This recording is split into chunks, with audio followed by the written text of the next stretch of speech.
আজকে আম্মু দুপুরের খাবারে রান্না করবে দেশি মোরগ। আর এই মোরগটা নানু গ্রাম থেকে পাঠিয়েছিল। এখন ফার্স্ট অফ অল আম্মু অল্প কয়েকটা আলু কুচিয়ে নিয়েছে, আর মুরগি আর আলুটা ভালো করে ওয়াশ করে নিয়েছে।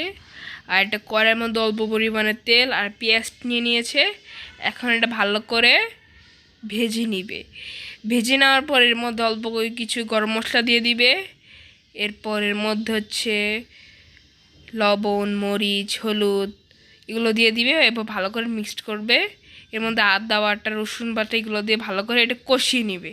কষিয়ে নেওয়ার পরের মধ্যে হালকা একটু পানি দিয়ে দিবে। এরপর আরও কষাতে হবে নাড়াচাড়া করে। এখন অলমোস্ট প্রায় কষানো শেষ। এর মধ্যে এখন আলু আর মুরগিগুলো ঢেলে দিবে। দেশি মুরগি এর জন্য এটা বেশিক্ষণ ঝোল দিয়ে এটা সিদ্ধ করার লাগবে। যদি কম ঝোল দিয়ে সিদ্ধ করা হয় তাহলে খেতে তেমন মজা হবে না।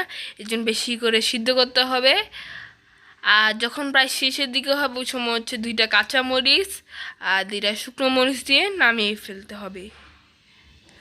আর এই রান্নাটা খেতে খুবই সুস্বাদু হয়েছে। আপনার ছেলে এটা বাসায় ট্রাই করতে পারবেন।